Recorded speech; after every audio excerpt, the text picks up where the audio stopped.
میرا نام محمد شبیر اعوان ہے اور میں ضلع ہٹیاں بالا کے گاؤں تکیہ بانڈی سے تعلق رکھتا ہوں اور گزشتہ 30 سالوں سے شعبہ صحافت سے منسلک ہوں۔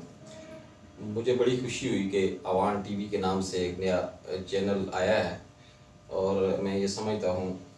فرمان الہی بھی ہے کہ اے لوگوں، ہم نے تمہیں ایک مرد اور ایک عورت سے پیدا کیا اور تمہیں ایک دوسرے کی پہچان کے لیے خاندانوں اور قبیلوں میں تقسیم کیا تاکہ تم ایک دوسرے کو پہچان سکو، اور بے شک اللہ کے نزدیک زیادہ قریب وہی ہے جو پرہیزگار ہے۔ اور میں یہ سمجھتا ہوں کہ کسی بھی ملک، علاقے، ریاست اور قوم کی ترقی کے لیے وقت کے ساتھ ساتھ چلنا پڑتا ہے، اور وقت کے ساتھ چلنے کے لیے پرنٹ میڈیا کے بعد ڈیجیٹل میڈیا اور الیکٹرانک میڈیا تک رسائی وقت کی اہم ضرورت ہے۔ اور میں آزاد کشمیر میں، خاص کر آزاد کشمیر میں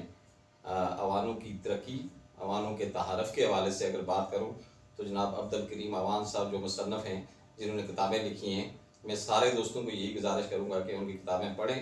اور ان سے رابطے رکھیں، اور معاملات جو ہے ان سے بہت سارا ہمارا ایک اعوانوں کے حوالے سے وہ انسائکلوپیڈیا ہیں، ان سے رابطے رکھیں۔ اور آگے بلدیاتی الیکشن آ رہے ہیں، اس حوالے سے تمام برادری کے لوگوں کو بلا تخصیص میں یہ سمجھتا ہوں کہ ایک دوسرے سے تعاون کرنا چاہیے، اور ہماری دعا ہے کہ اللہ تبارک و تعالیٰ اس چینل کو دن دگنی رات چگنی ترقی دے۔ السلام علیکم ورحمۃ اللہ۔